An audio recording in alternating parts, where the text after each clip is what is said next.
So everything that I'm learning about loving a woman is really coming from this one book, The Way of the Superior Man. And this mistake that a lot of men make is to make her your priority. And so I'm just going to read you this part of the book. She doesn't really want to be number one. A woman sometimes seems to want to be the most important thing in a man's life. However, if she is the most important thing, then she feels her man has made her the number one priority and is not fully dedicated or directed to divine growth and service. She will feel her man's dependence on her for his happiness, and this will make her feel smothered by his neediness and clinging. A woman really wants her man to be totally dedicated to his highest purpose and also to love her fully. Although she would never admit it, she wants to feel that her man would be willing to sacrifice their relationship for the sake of his highest purpose. Think about that. She would never admit it. She wants to feel that you would sacrifice your relationship with her for the sake of your highest purpose. I actually think that's very true. And it tells this story. Imagine that a man must go off to war. He hugs his woman goodbye. She is crying. "Please don't go," she begs. "You know that I must," he answers. They look deeply in each other's eyes. "You know that I love you," he says to her. "Yes, I know. And I know you must go," she replies, and another gush of tears bursts from her heartbroken face. He turns and walks out the door to his necessary destiny as his woman, full of pain and pride, watches him disappear. A man's highest purpose is his priority, not his intimacy. So this means your goals are your priority, not your relationship. Your woman knows this.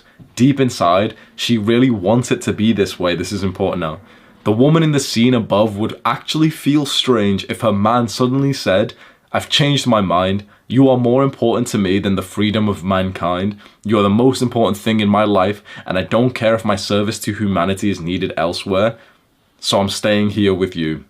Even though part of her would feel glad, a deeper part of her would feel deflated, emptied, and let down. Imagine that scenario. With this scenario where this woman's hugging her man and he's about to go to war. He's about to do this thing that he needs to do. And it's so sad and they're not going to be together. And essentially their relationships is going to be put on hold. And she's literally heartbroken. Imagine that same point where her man turns around and says, "You know what? I'll just stay here with you actually." She'll be really happy, but she will think that you're a little bitch. And a micro moment of this happens every single time that your woman knows you're supposed to go to the gym and you don't, and you end up spending time with her. A micro moment of this happens every single time you spend time with her, even though you'd rather work. Women can tell when you're not achieving your goals because you emit such a different energy. When you've made amazing progress to your goals, imagine yourself in third person. When you are making amazing progress to your goals, you literally walk, talk, and breathe in a different way than you do if recently you've been slacking off. And women can see this, and the woman that you sacrifice your goals for will literally dislike you for doing that, even though she will tell you that that's what she wants you to do. Think about that. She will act and tell and ask you to sacrifice your goals, to spend more time with her, and she will literally like you less if you listen to that. Your woman should never ever be your number one priority. Your priority should be your goals. Now, certainly one of your goals will be, for example, to have love in your life, to see your woman, to and to spend some time with her 100%. But the priority, the major mission in your mind, the purpose of your existence can't be to simply just get a girlfriend. It should be something that is, you decide. You decide. What I will tell you from my own understanding of purpose and mission, and these things seem kind of vague. I'll leave you with one last lesson. I believe that a man's purpose and mission comes to him in different layers, and it's all about the freedom that you wish to achieve right now. There's different freedoms that you can achieve. There's financial freedom, physical freedom, spiritual, emotional, mental. Imagine all these different elements of freedom. That is your mission. Right now, for me, it's financial freedom. For another guy, it could be sexual freedom, because of the fact that, you know, he's always struggled with girls beforehand, and that's the thing he's currently obsessing over. For another guy, if imagine that some guy who's recently just gotten really into yoga and stretching and rehabilitation, what's his?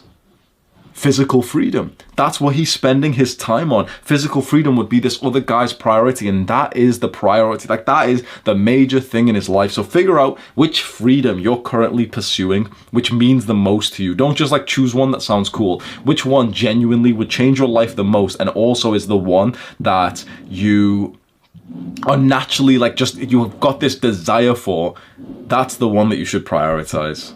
For me, it's financial freedom. If yours is also financial freedom and you want to be an entrepreneur, the top link in the description for Adonis School, I think you'd really, really like that. It's where you join this community of other entrepreneurs. Everyone's in here. We're all like, I'm teaching how to like make money online, how to grow your YouTube channel and all these things, and how to develop your character and mindset of an entrepreneur. I think it's an amazing place to be. And that's the top link in the description.